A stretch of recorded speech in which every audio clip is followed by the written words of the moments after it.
Fun and fancy-free. Only one thing could be gayer than that title.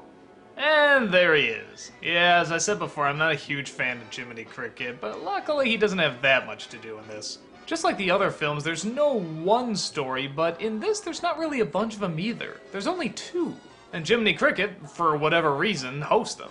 It's strange that they would actually call this movie fun and fancy-free instead of just the two titles. It's not like Make Mine Music where if you listed all the titles there wouldn't be enough room. Here there's only two. Bongo and Jack and the Beanstalk. Heck, that's a shorter title than Ichabod and Mr. Toad. They could have done it.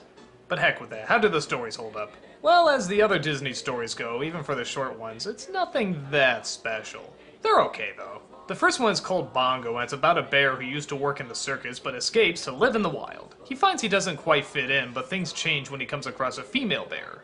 But then he gets confused when she starts beating the shit out of him. But then the movie so colorfully tells us that the way bears show that they love each other is beating the shit out of each other.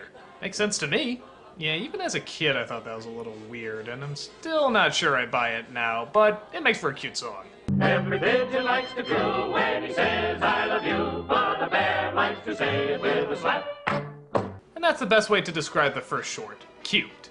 I really liked it as a kid, but looking back, it does go on a little too long. If they were gonna do this and make it work, they should either make it its own movie with much more characters, or make it a lot shorter. Then there's a really weird transition where Jiminy Cricket is somehow invited to a party. A party where puppets come to life and strange, creepy men do weird sounds with their hands. And the parents are nowhere to be seen. Yeah, this would not fly today. You know, Ophelia, you look so sweet. What'd you say? I think you look so sweet. Yeah.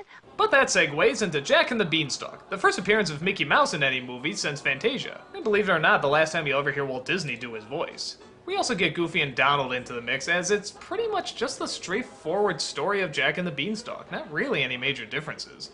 I say the only thing that really stands out about it is the giant, who is sort of this enjoyable doofus. And they added this really weird plot device where he could change into anything. Isn't that strange? He's already a giant, why do you have to give him more magical stuff? Being a giant's enough. On top of that, they don't really do anything with it. There's a whole chase scene at the end where he's trying to get him, but wouldn't it just make more sense if he turned into a cheetah or something? The film doesn't quite have the flow or creativity that Make Mine Music had. And to be honest, I don't know what the connection is with all these things. You have Jiminy Cricket, then a bear from a circus into the wild, then a creepy man with puppets, and then Jack and the Beanstalk. How's it all tied together? Individually, they work okay, as cartoons, but I don't think there's enough of them to really warrant a film. Or if they did pick two, they'd have to do ones that are particularly unique or particularly cinematic, and neither of these really aren't. Again, they're not bad, they're just not anything that special. But they have their own charm and likability to them, so I guess they work out. I'd say it's probably better just to rent them individually and skip the middle parts, but that's just me. If it looks good to you, you'll probably like it.